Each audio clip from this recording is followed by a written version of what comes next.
আপনার যখন বিয়ে হয়েছে ওর সাথে, আপনার শাশুড়ি হিসাবে কেমন? আগে আমরা এটা একটু শুনি, আপনার শাশুড়ি কেমন? সে ভালো না, কেমন ভালো না? সে আমাদের মাইনে নিতে চায় না। আপনার শাশুড়ির আচার ব্যবহার কেমন করছিল বিয়ের পরে?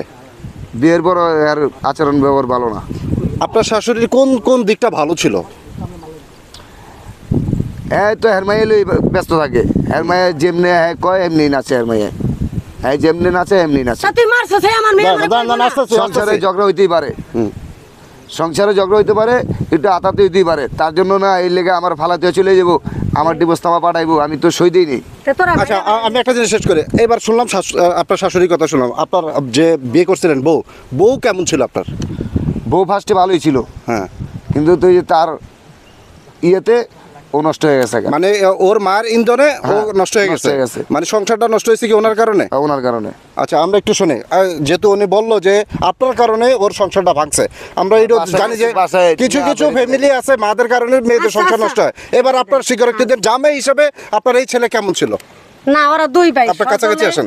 হ্যাঁ, সজলে আর উজ্জ্বলে ঘরে নেশা পানি করতো। ওদিকে তাকান। ওই যে আমার দোষটা যে দিতে আছে, আমি তো বিয়ের ভিতরে আসিলাম না। ওরা তো এই জল্লাতে যেমন মনে করেন অলিখিত কাগজে। না, ওই আপনি আছিলেন না সেটা জানতে চাই না। আপনার জামাই হিসাবে যখন বিয়ে করছে, বিয়ের পরে তো জামাই হিসাবে ছেলেটা কেমন ছিল? কেমন ছিল?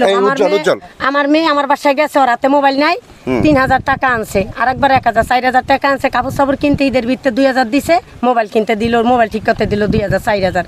সেই হিসাবে আমি শাশুড়ি ওর কাছে মানে কোনো ইজ্জতে পাইলাম না। কথা বুঝছে না, আমার বাসায় যে আমার মেয়ের আমার সামনে এইভাবে মারতাছে, তাই কোনো মার সহ্য হইবে? এমনি মারলে আমার বাসায় যে আমারই ফেলারে।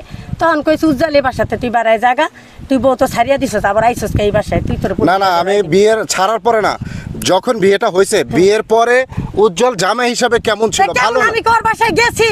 হ্যাঁ, আমি তো যাই নাই, কাউ আমার ফ্যামিলি যায় নাই, আমি যাই নাই, মানে কেউ ওর পরিচয় দিম না আমি। তা ভালো খারাপ আমি কেমনে হয় বুঝবো আমি ভালো না খারাপ? আচ্ছা, তোমার কাছে জানি। আচ্ছা, যখন বিয়ে করলা, বিয়ের পরে তোমার জামাই কেমন ছিল? তখন নতুন নতুন তো ভালোই ছিল, কিন্তু পরে দেখি যে ঘরের ভিতরে নেশা পানি। তোমার ভালোবাসতো? নেশা পানির পরে আসতে ভালোবাসতো, কিন্তু যখন আমি মানে নেশা পানি করতো ঘরের ভিতরে। বিয়ের পরে তোমার কোন কোন জায়গা নিয়ে ঘুরতে গেছে তোমার জামাই? আর একটা মিথ্যা অভিযোগ দিয়ে তোর মা ঘুরতে যায় না, দেখে বউ গেছে গা বুড়া হবে, কোথাও নিয়ে যায় না। আমি বলি তোমার কাপড় চোপড় কি দিছিল বিয়ের পরে? কাপড় চোপড় কোনো কিছুই দেয় না, যা দিছে সব রাইখা দিছে। আমার বাসাতে 300 টাকা গেছে, এই লই আইছে। কি দিছিলেন বলেন তো? কাপড় চোপড় দিছিলাম, না আমি কাপড় চোপড় দিছিল বিয়ের সময়। কোন কাছে বলে খামাই বলে দেখ, তারা লই বারবারই মিথ্যা কথা। ওনার বুইনের কাপড় চোপড় দিছিল বিয়ের সময়, ওইগুলো ওনারা সব রাইখা দিছে।